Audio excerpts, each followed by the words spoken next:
السلام علیکم ورحمۃ اللہ وبرکاتہ۔ محترم سامعین، ہم آپ کو اس ویڈیو میں ایک ایسے شخص کا تعارف کروائیں گے جو کہ ہمارے دوست بھی ہیں اور میں ان کے بچوں کا استاد بھی ہوں۔ میرے پاس ان کے بچے لاہور شہر میں پڑھتے رہے۔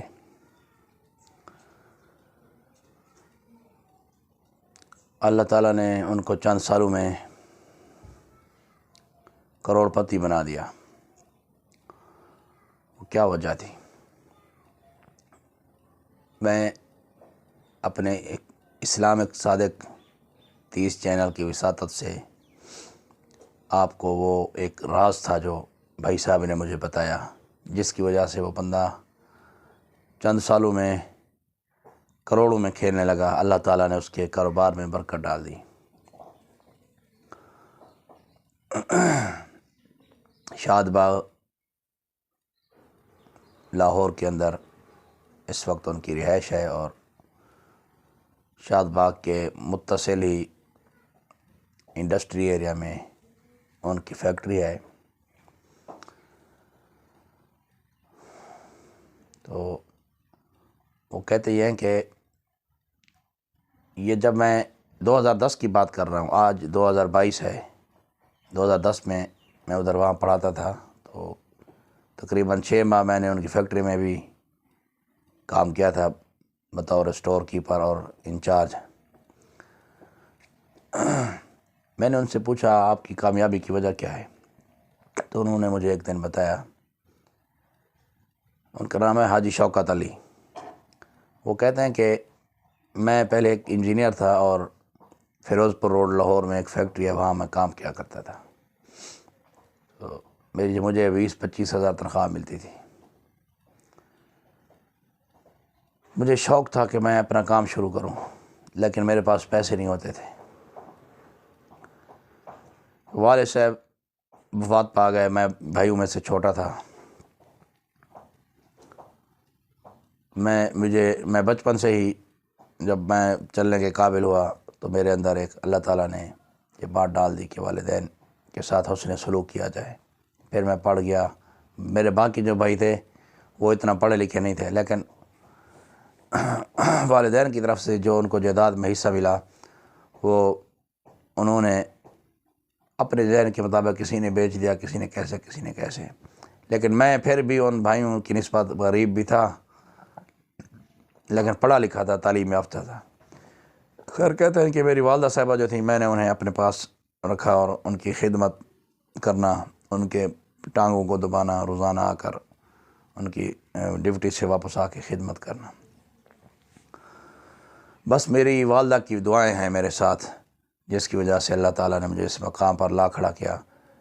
یقین جانیے محترم سامعین، وہ کہتے ہیں کہ جب میں نے کام شروع کیا اپنا، میں نے کرائے پہ ایک جگہ لی اور وہاں پر میں نے وہ جو مشینیں تھیں، جس فیکٹری میں میں کام کرتا تھا اس طرح کی مشینیں میں نے بنانا شروع کر دی۔ مشینیں کیا تھیں؟ گھی اور آئل کو پیک کرنے کی مشینیں، چپس اور اس طرح جوس کے پیکٹ جو بنتے ہیں، جوس کو پیک کرنے کی مشینیں، یعنی کیسے وہ ڈبے بناتے ہیں یا ایسے وہ بیر کے جو گھی اور آئل کے پیکٹ ہوتے ہیں وہ پیکٹ بناتے ہیں۔ سمجھیں کہ یہ ایک بہت بڑا کام ہے۔ تو اب الحمدللہ وہ جو مشینیں خود تیار کرنے لگ گئے ہیں، اب تو ان کا بہت انڈونیشیا، سنگاپور، ملیشیا، باہر کے ملکوں میں بھی وہ ان کی بنی ہوئی مشینیں جا رہی ہیں۔ اب الحمدللہ وہ بہت ترقی کر گئے ہیں۔ تو اس 2010 میں بھی وہ کافی ترقی کر چکے تھے۔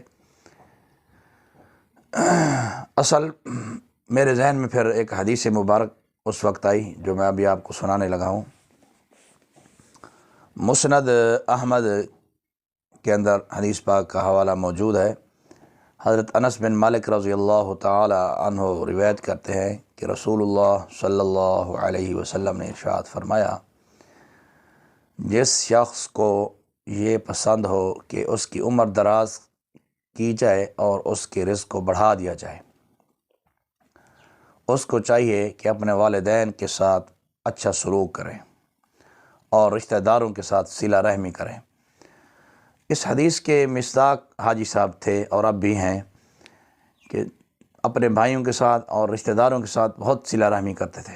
میں انہیں اکثر دیکھتا رہتا تھا، ان کے بھتیجے آتے تھے فیکٹری میں کام کرنے کے لیے، پھر چھوڑ دیتے تھے، پھر چلے جاتے تھے، یعنی کہ کام کو ادھورا چھوڑ کر کئی دن رہا کرتے تھے، پھر بھی حاجی صاحب ان کو اپنی فیکٹری میں پھر بھی جاب کے لیے رکھ لیتے تھے۔ اسی طرح اور بھی کوئی مسئلہ ہوتا، بعض رشتہ داروں کو رقم کی ضرورت ہوتی پریشانی میں تو مدد بھی کرتے، صلہ رحمی بھی کرتے، اگر کوئی آ کر برا بھلا کہہ دیتا تو انہیں معاف کر دیتے۔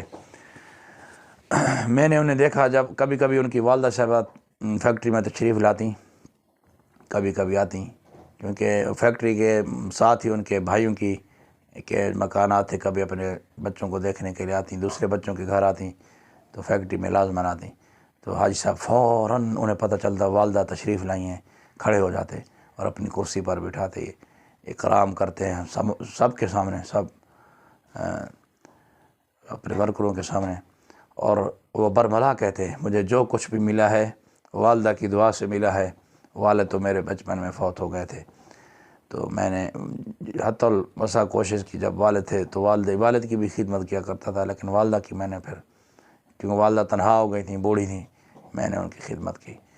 اور وہ والدہ بھی، میں نے حاجی صاحب کی والدہ سے بھی ملاقات کی تو حاجی صاحب کی والدہ نے کہا میں ویسے سب بچوں سے راضی ہوں، لیکن اس شوکت پر تو میں بہت راضی ہوں، اس نے میری بہت عزت کیا، میرا بہت خیال رکھتا ہے، اور اس کے بچے بھی بہت میرا خیال کرتے ہیں، اس کی بیوی بھی میرا بہت خیال کرتی ہے۔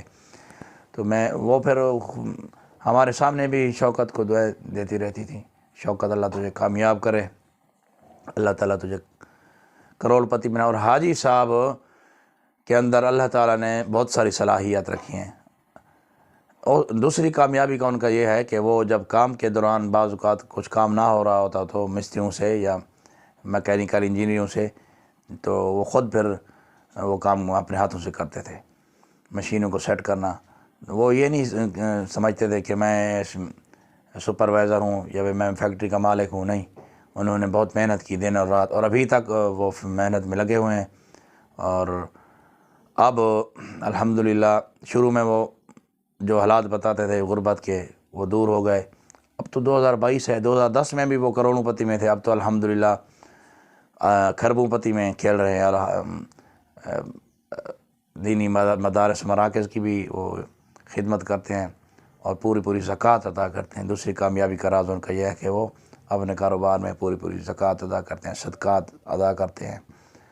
مسلمانوں، دوستو، بھائیوں، اگر ہمارے والدین اس دنیا سے چلے گئے ہیں، اللہ تعالیٰ کو پیارے ہو گئے ہیں، تو ہمیں چاہیے کہ ان کے لیے استغفار کریں اور ان کے ایصال ثواب کے لیے ذکر و اذکار کریں اور ان کے ایصال ثواب کے لیے صدقہ و خیرات دیتے رہیں، تو انشاءاللہ العزیز والدین کی جو توجہات ہیں ہمیں مرنے کے بعد بھی ملتی رہیں گی، کیونکہ اب وہ اس دنیا میں زندہ تو نہیں رہے، اب ہم ان کے لیے استغفار، ان کے گناہوں کے لیے معافی مانگ سکتے ہیں اور ان کے ایصال ثواب کے لیے اعمال کر سکتے ہیں، صدقہ خیرات کی صورت میں، ذکر و اذکار کی صورت میں۔ اگر ہمارے والدین زندہ ہیں تو ہمیں چاہیے کہ ان کی خدمت کریں، خدمت کر کے ان سے دعائیں لیں، اور اسی طرح ہمیں اگر ہم دور ہیں والدین سے تو گاہے بگاہے والدین کی زیارت کے لیے بھی جانا چاہیے۔ اللہ تعالیٰ ہم سب کو ہدایت دے اور عمل کرنے کی توفیق دے۔ السلام علیکم ورحمۃ اللہ وبرکاتہ۔